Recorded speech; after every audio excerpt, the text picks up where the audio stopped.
Good morning students, class 4, chapter है बेटा 5, chapter name है the adventure of little L. Okay बेटा, तो आपके now will be read Thomas Alva Edison is one of the best non inventors in history. Thomas Alva Edison जो थे वो history के बहुत बड़े जाने माने आविष्कारक थे। He was the youngest of the 7 children of his parents. वह अपने माता पिता के सबसे छोटे 7वें नंबर के बच्चे थे। And everyone called him L, और प्रत्येक उनको क्या कहकर पुकारता था? एल कहकर पुकारता था। Young Al was a weak and frankly child with an unusually large head. Young Al जो थे वो बहुत कमज़ोर थे और अधिकतर वो बीमार रहते थे और उनका जो सिर था जो वो बहुत बड़ा था। For some years he was not allowed to go to school because of poor health. कुछ सालों तक उनको स्कूल जाने की अनुमति नहीं दी गई थी क्योंकि वो अपने पुअर हेल्थ यानी कि वो उनका जो स्वास्थ्य था वो अच्छा नहीं रहता था। Al was poor at studies. Al जो थे वो पढ़ाई में भी मतलब पढ़ने में थोड़े कमज़ोर थे। Once a teacher said in front of his mother that he was adult, यानी कि एक दिन उनकी टीचर ने उनकी माँ के सामने उनसे कहा कि तुम्हें कुछ नहीं आता। His mother was a teacher herself, उसकी माँ खुद स्वयं एक अध्यापक थी, टीचर थी। She decided to withdraw Al from school and educate him at home. उन्होंने निश्चय किया कि वो एल को स्कूल से निकाल लेंगी और घर पर ही शिक्षा देंगी, यानी कि घर पर ही पढ़ाएंगी।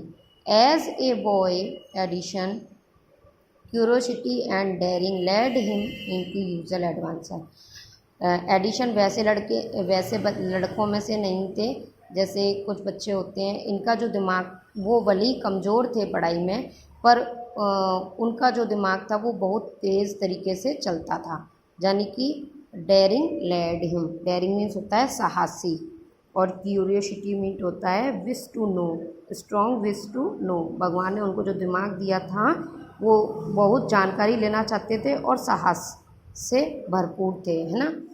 एट उनका वली अनयूजुअल एडवांसर था पर वो बहुत साहसी थे, यानी कि वो बहुत सीखना चाहते थे। एट द एज ऑफ 6 साल की उम्र में he went missing one day. एक दिन क्या हुआ, 6 साल की उम्र में वह हो गए। After an anxious search his father found him sitting in a nest he had made in the barn. जब वो खो गए तो उनके पिता ने उनको ढूंढा तो वो कहाँ मिले? एक नेस्ट में, घोंसले में घोंसले में बैठे हुए थे। ही had made in the burn, जो घोंसला चिड़िया बनाती है उस घोंसले के ऊपर वो क्या थे? बैठे हुए थे। The nest was field with the goes egg and hence egg he had collected, और उन्होंने क्या इकट्ठा कर रखा था अपने पास? अंडों, गोज के और हैंस के अंडों को इकट्ठा कर रखा था।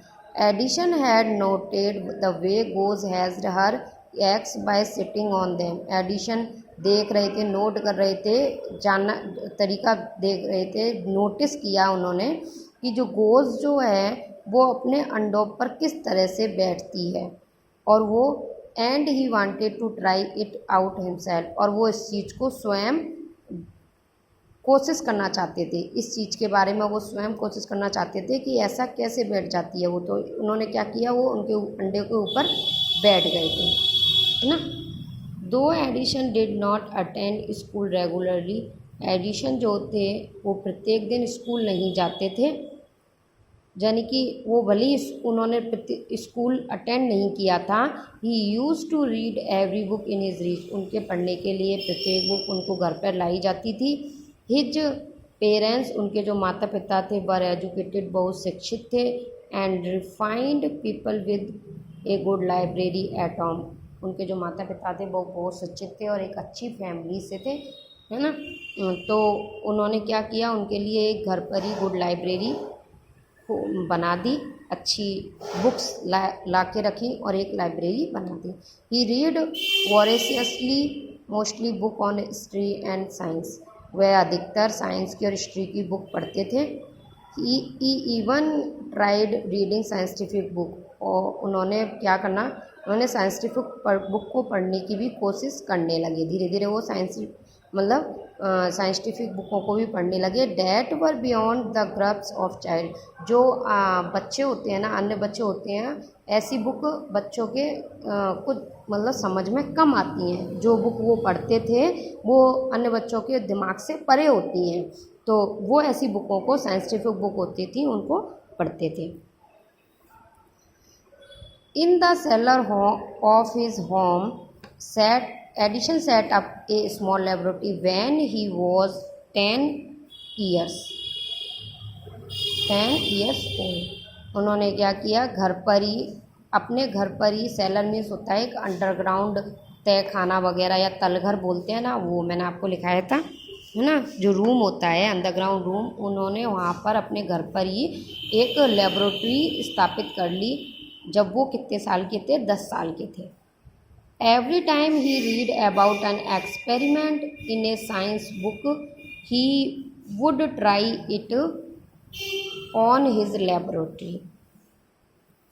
प्रत्येक समय वह साइंस की बुकों को पढ़ते थे ना, और जो भी जिस चीज़ के बारे में वो पढ़ते थे उसका वो क्या करते थे, he would try it in his laboratory, तो उसका वो लेबोरेटरी में क्या करते थे, एक्सपेरिमेंट करते थे। जो भी साइंस की बुक के अंदर वो पढ़ते थे उसका वो अपनी लेबोरेटरी में एक्सपेरिमेंट करते थे, यानी कि जानना चाहते थे कि ऐसा कैसे होता है। He had collected around 200 bottles of chemicals. उन्होंने क्या किया था, उन्होंने 200 बोतल अपनी लेबोरेटरी में इकट्ठी की थी, किसकी, केमिकल की, chemical. And arrange them carefully on shelves of his cellar lab. वो क्या करना चाहते थे, अरेंज करना चाहते थे, ये रहा अरेंज, यानी कि उन्होंने क्या किया था, उनको अच्छी तरीके से अरेंज कर रखा था, व्यवस्थित कर रखा था। जो 200 बोतल केमिकल की थी उनको उन्होंने अच्छे से अपनी लैब में अरेंज कर रखा था, व्यवस्थित कर रखा था और सावधानी पूर्वक रख रखा था। All of them were labelled poison, और उन्होंने प्रत्येक उसके ऊपर डाल रखा था, पॉइजन लिख रखा था, जहर। पॉइजन मीन्स होता है जहर, लेबल लगा रखा था जहर का। So that no one else would handle or disturb them, जिससे उनको ना तो कोई हिलाए और ना ही उनको कोई डिस्टर्ब करे। Next, the experiment consumed the boy pocket money rapidly. तो जो एक्सपेरिमेंट वो करते थे तो उनकी जो पॉकेट मनी होती थी वो खर्च हो जाती थी। Soon he started working as a news boy, उन्होंने जल्दी ही एक पेपर बेचने का कार्य शुरू कर दिया। Though his parents objected of this, अपने माता पिता से बिना कुछ कहे। Edison pointed out that as a news boy he could earn all the money he needed for his experiment. Edison ने एक पॉइंट देखा कि जब वो ऐसा काम करेंगे तो उनके पास कुछ, जब वो न्यूज़ बॉय बन जाएंगे तो वो कुछ पैसे भी कमा पाएंगे अपने खर्चे के लिए, जो उनको एक्सपेरिमेंट में जो पैसों की ज़रूरत होती है उसको भी कमा पाएंगे। Beside he could read newspaper and magazine for free, और उन्हें मुफ्त में, फ्री में कुछ मैगज़ीन और न्यूज़पेपर पढ़ने के लिए मिलेंगे। यानी कि उन्होंने ये अपना दिमाग लगाया कि जब मैं न्यूज़ बॉय बन जाऊंगा तो मेरे को पेपर पढ़ने के लिए मिलेंगे और पैसा भी मिलेगा जो मेरे एक्सपेरिमेंट के ऊपर खर्च होता है ना। तो ये थी यहाँ तक उनकी स्टोरी। अब मैं आगे आपको कल से रीड कराऊंगी। ओके बेटा, थैंक्स।